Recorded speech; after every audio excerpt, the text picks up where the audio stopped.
तुला अटक करायला आलेत. अटक वॉरंट आहे त्यांच्याकडे. तू सांगशील ते करायला मी तयार आहे. जानकीशी लग्न. चालेल. यांच्याकडून काय गुन्हा घडलाय? पतपेढीच्या मॅनेजरला मारहाण केली यांनी आणि एका आर्थिक गैरव्यवहारातही ते सामील आहेत. हा यापुढे तुमच्या आईसाहेबांच्या उशापाशी असेल. हे सगळं आहे ना, मला खूप संशयास्पद वाटतंय. रक्ताची नातीच उलटी फिरायला लागली. नरसिंहाच्या बरोबर आत्याबाई सुद्धा कटात सामील झाले. आता बकरा कापला जाणार माझा. ए रडू नको, रडू नको. एक काम कर, केस मोकळे सोड. हा, मग असा हंबरडा फोड, असं रड की दादाच्या काळजाला पण पाझर फुटला पाहिजे. दादाचं पण मन असं पिघळलं पाहिजे. तुझ्या बाबतीत काहीही झालं ना परशू, तरी मला वाईट वाटणार नाही. वाईट वाटलंच तर ते सुमित्राकडे बघून. भाऊजी मी तुमच्या पाया सुमित्रा, मी खरंच सुधारले तो. निदान माझ्याकडे बघून तरी त्यांना माफ करा ना भाऊजी. तुझ्याकडे पाहून आता शांत नाही राहू शकत मी. सुमित्रा, आज जा जरा. माणिक, तुम्ही सुद्धा थोडा वेळ बाहेर थांबा. मला परशुशी एकांतात बोलायचं आहे. होय साहेब.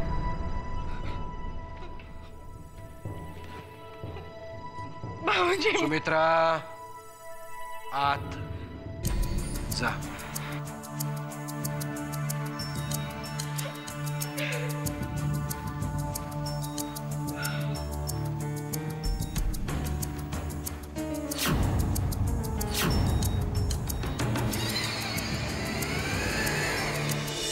अरे बाबा, केव्हा आला? हा काय आत्ता चालू?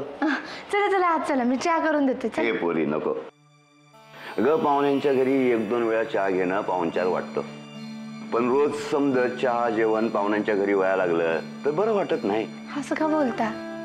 कुठल्या तरी हक्कानेच तुम्ही मला किल्लेदारांच्या वाड्यावर सोडून गेला होतात ना? पोरी, अगं मुंबईच्या या घराला वाड्यावरच्या भिंतीची ओल नाही बघ. सगळं आपल्या मान्यावर असतं. अगं पोरी, मी शेतकरी कष्ट करणारा, हे असं बसून खाणं जमत नाही बघ. मग काय करायचं म्हणता? आता आपलं शेत सुटल याच आशेवर आपण इथं आहोत ना. नसल सुटल तर सांगा तसं, कुठेतरी जाऊन मोलमजुरी तरी करत. नाही नाही, असं नका बोलू. मी बोलते ना आत्याबाईंशी. आता इतके दिवस धीर धरला, वाट पाहिली, आणखीन काय दिवस.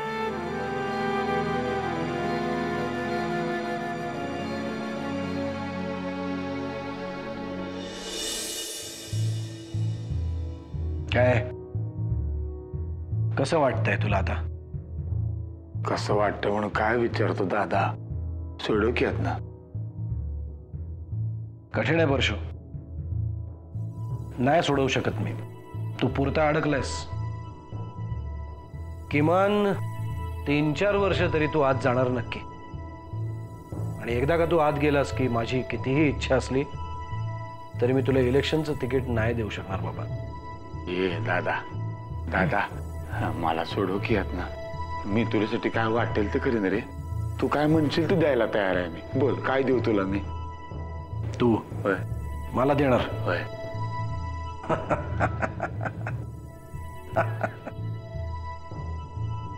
काय देशील मला? त्रास नाही देणार. तू म्हणशील तसंच वागेन, एकदम शाण्या बाळासारखं. हवं तर तुझ्या दरवाजातलं कुत्रं बनून राहीन. कुत्र्यासारखं बोलता येते मला. हे बघ,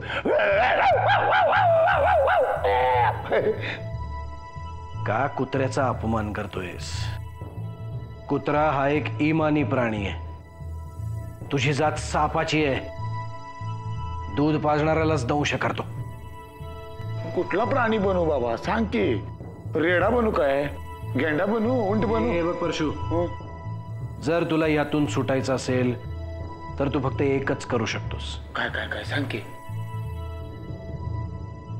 आत्ताच्या आत्ता त्या तुझ्या मित्राला राघोबाला फोन कर आणि त्याला म्हणावं सुभान पवारची जमीन जी त्यांनी जप्त केली आहे ती बिनशर्त सोडून दे. ताबडतोब. एवढंच होय? हा करतो की, त्याला फोन करतो की. फोन कर. जर तो जमीन सोडेल तर तू लगेच सुटशील. फोन करतो त्याला. या माईला त्या राघोबाच्या त्याला सांगतो आत्ताच्या आता सुभान पवारची जमीन सोड दे बाबा. ते सांगतो ते सगळं घेऊन ये. हा हा ठेव आता. इथं जीव चाललाय माझा लेका. हा हा जमीन तुझी झाली बाबा. 2 दिवसामध्ये राघोबा कागदपत्र घेऊन येतोय. ठीक आहे, 2 दिवसानंतर मी महाडिकांशी बोलतो मग. अरे का दादा आता थट्टा लावले माझी. हा एवढा पण विश्वास नाही होय माझ्यावर. परशु ठरवलं असतं ना तर मीही राघोबाशी बोललो असतो, पण एवढ्याशा जमिनीच्या तुकड्यासाठी मला इतक्या खालच्या पातळीवर यायचं नव्हतं. वा दादासाहेब, राजकारण शिकावं तू तुमच्याचकडनं. तोच माझा व्यवसाय आहे परशु, आणि तीच माझी आवड आहे. त्यामुळे माझ्याशी राजकारण करताना 10 वेळा विचार करत जा. काय एकदा का माणसाचा हात दगडाखाली सापडला की कुणी पण येतोय आणि उपदेश करून जातोय. दगडाचा आकार बघूनच दगडाखाली हात घालत जा. यापुढे ध्यानात ठेवेन. यापुढे नाही, या वेळेपासूनच ध्यानात ठेव. पुढची वेळ मी येऊच देणार नाही. पण दादा एवढं त्या जमिनीमध्ये असं काय आहे म्हणजे आम्हाला पण कळू दे की जरा. लगेच खूप बोलायला लागलास तू. महाडिक अजून खालीच आहे ते विसरू नको. अरे काय थट्टा करतोय दादा. वास्तवाची जाणीव करून देतोय. हे बघ, या वेळेला तुझं हे मारामारीचं प्रकरण मी दाबलंय, पण ते पुढे कधीही डोकं वर काढू शकतं. आता पाया पडू का तुझ्या? लोटांगण घालू का? आत्ता फक्त इथून निघ. एक लक्षात ठेव, 5-5 वर्ष टर्म केलेले नेते सुद्धा माझ्या पुढे बोलत नाहीत. असे हात जोडून असतात. हा, असेच राहू दे. निघा आता.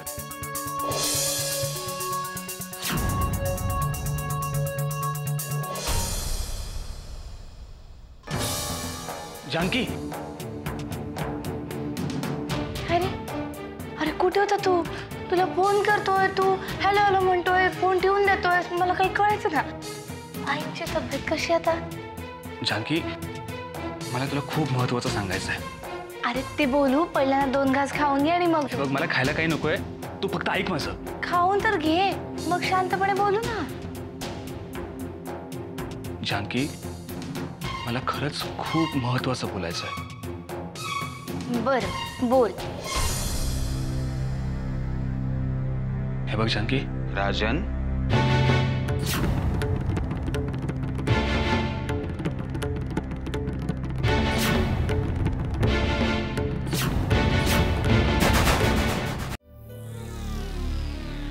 राजन,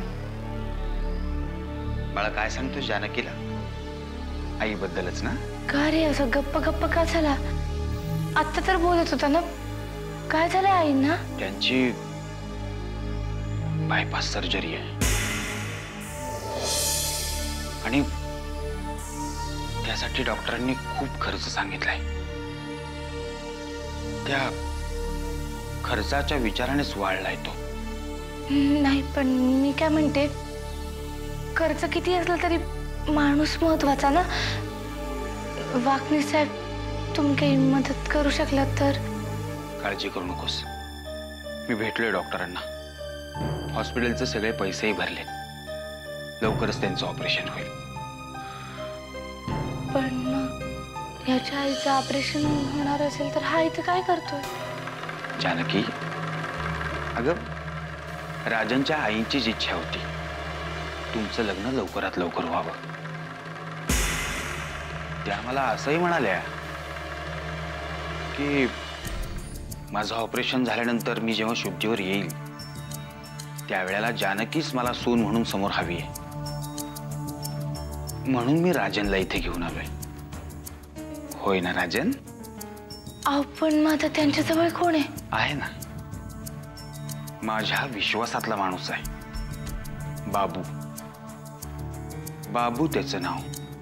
तो त्यांची व्यवस्थित काळजी घेईल, नाही का राजन? वाकणी साहेब, तुम्ही खरंच देव माणूस आहात. तुमच्यामुळेच माझा आणि राजनचा संसार उभा राहू शकतोय.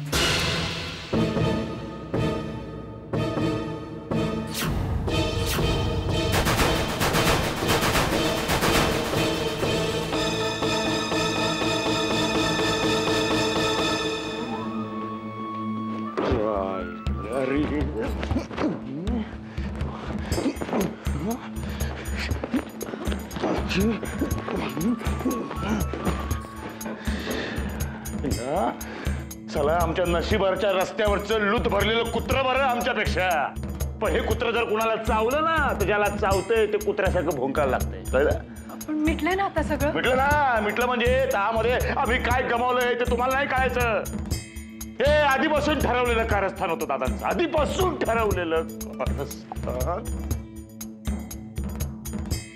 अहो काय हे काय हे काय? हे बघा तुम्ही असं डोक्यात नका राग घालून घेऊ. तुम्हालाच त्रास होईल की नाही त्याचा. मला त्रास होईल की नाही त्याचा? तुला बोलायला काय जाते?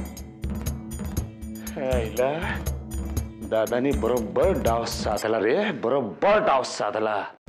त्या जानकीची जमीन मिळवण्यासाठी हे कारस्थान रचलं आमच्या विरुद्ध. असं काय बोलताय तुम्ही? हे गपे. त्या जानकी बद्दल जाम पुळका आहे नाही तुला? जाम पुळका आहे तुला. त्या जानकीमुळेच आमच्यावर ही परिस्थिती ओढावली. आमच्याच घरामध्ये कैदी बनवून ठेवलाय. लक्षात ठेव, याचा परिणाम लई भयंकर होईल. लई महागात पडेल. बघ तू. परशुराम म्हणतात मला. तुम्ही डोक्यात नका राग घालून घेऊ. निदान आपल्या बाळाचं तरी. कप बसायचं. आता टक्कुर फिरलेलं आहे माझं. त्या आईला जीव बीव पण घे ना मी तुझा. चल फट. ऐका ना.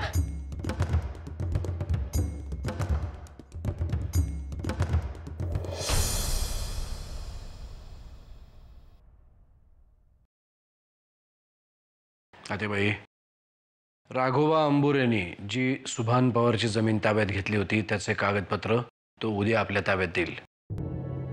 आता तरी झालं तुझं समाधान? माझं समाधान तेव्हाच होईल जेव्हा तू मला जे वचन दिलंस ते पूर्ण करशील. कुठलं वचन? जानकीशी लग्न.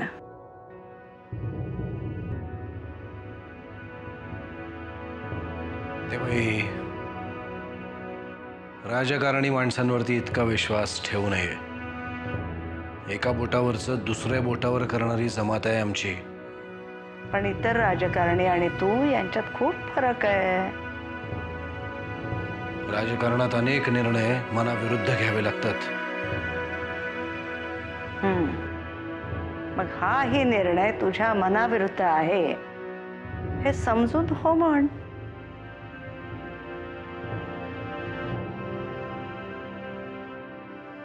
आत्याबाई, तुला जर मुलगी असती तर तू अशीच वागली असतीस तिच्याशी? नाही, पण आता तुझ्यासाठी मी जे करतेय ना ते तिच्यासाठी केलं असतं. म्हणजे माझ्यासाठी तू दुसऱ्या कोणावर तरी अन्याय करतेस हे मान्य आहे तुला? अरे न्याय अन्याय ठरवणारे आपण कोण? आपल्या हातात काहीही राहिलेलं नाही आता. माझ्या हातात आहे. कार का नकार हे अजून ठरवलेलं नाही मी.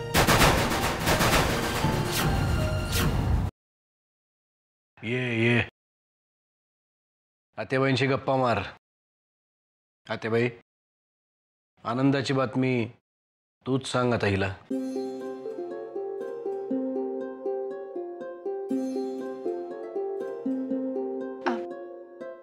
आतेबाई साहेब, राजनची आई खूप आजारी आहे. तू काही काळजी करू नकोस अजिबात. अगं पण आनंदाची बातमी तर ऐक. काय? तुमची जमीन सुटली बर का. सांग सुभानला. खरं? मी आई आणि बाबांना सांगून येऊ का? गण्याला पण सांगायला पाहिजे. मी आलेच. आणि बघ, त्यांना उद्या सकाळी इथेच बोलवून घे. म्हणजे मी त्यांची कागदपत्र पण देईन आणि मग लग्नाचा मुहूर्तही काढायला बरं ना. तुम्ही आता काय पण करा. काय पण नाही, तू लग्न करायचंस आता. आणि हो, अगं सुमित्राला सांग तिच्या बाबांना म्हणावं बोलवून घ्या इथे. पुढची तयारी करायला हवी ना आता. सांगते, येते, आलेच.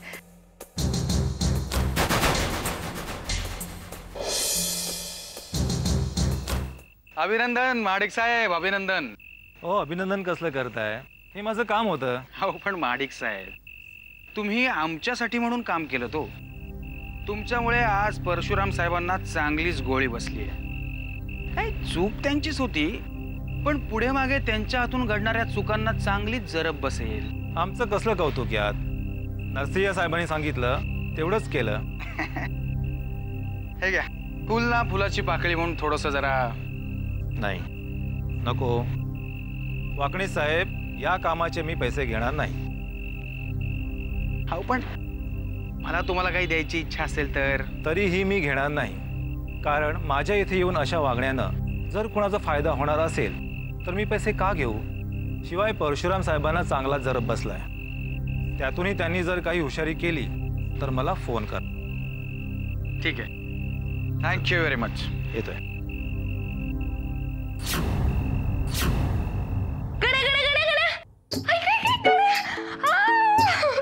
मला सांग, मी तुला कुठली बातमी सांगणार असेल?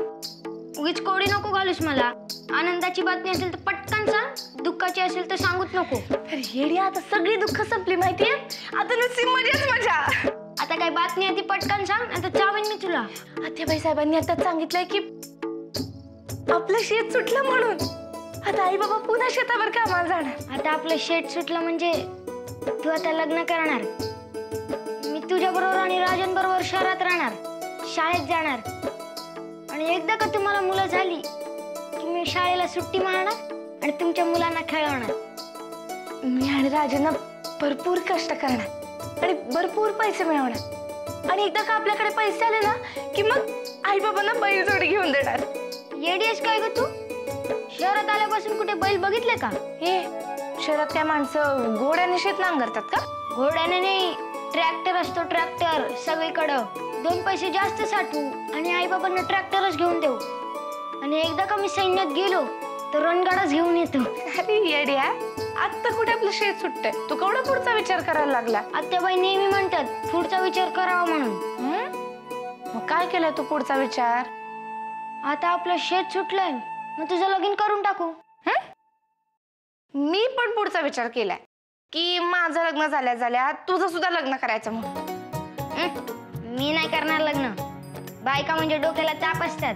होय टोण्या, तुझी आई आणि ताई काय बायका नाहीत करे?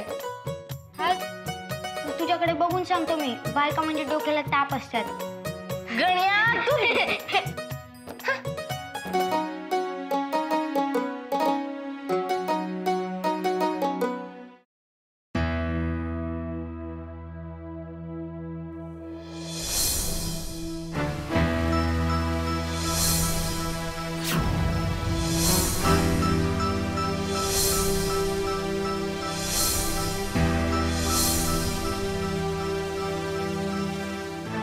अहो, मुहूर्त काढायलाच एवढा वेळ लावला तर लग्नाची तयारी कधी करायची आम्ही?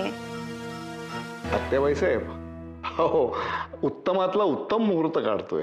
तुम्ही मुहूर्त काढताय म्हणजे तो उत्तमातला उत्तमच असणार. आत्याबाई साहेब, त्यातून आज दसरा आणि आजच्या दिवशी मुहूर्त काढतोय म्हणजे तो मणिकांचन योगच म्हणायचा.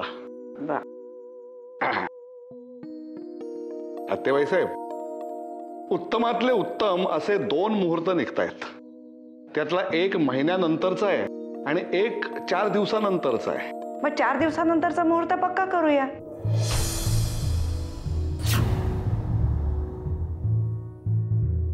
राजांच्या आईची इच्छा पूर्ण करणं हे महत्वाचं आहे, नाही का? अहो पण 4 दिवसात म्हणजे लग्नाची तयारी कशी होणार? आत्याबाई सर, व 4 दिवसात लग्नाचा मांडवही घालून होणार नाही. त्याची काळजी तुम्ही नका करू. आमचे वाकणीस आहेत ना, ते 4 दिवसात मांडवच काय, स्वर्ग उभा करतील इथे, स्वर्ग.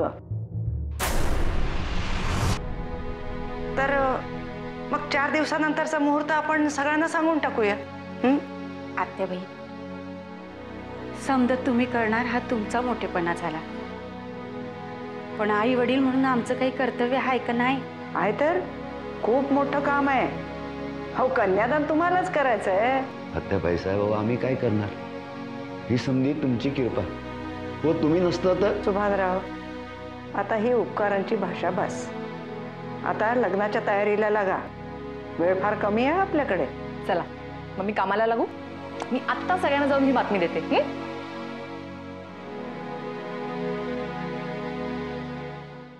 काकू. हो हो, काय खूप खुश दिसते. हो, कारण बातमीच आनंदाची आहे. ओळख काय असेल? आनंदाची बातमी आहे ना, मग मी नाही ओळखू शकत पटकन. वाईट बातमी असेल तर सांग. जाऊ दे. काय ना, तुझ्या आणि माझ्या चॉईस मध्येच फरक आहे. मी चांगल्या बातम्याच सांगते. मग सांग ना आता. सांगू? जानकी आणि राजनच्या लग्नाचा मुहूर्त काढला आत्याजींनी. 4 दिवसात त्यांचं लग्न आहे. मला इतका आनंद झाला ना, काय सांगू तुला. मला नको सांगू. जानकीचे हितचिंतक सगळे घरभर पसरले, त्यांना जाऊन सांग. जा आता. ठीक आहे, मी बाबांना जाऊन सांगते. एका मोलकर्णीच्या लग्नात सगळ्यांना एवढा इंटरेस्ट. मग सुभानराव, चला लग्नाच्या तयारीला लागा.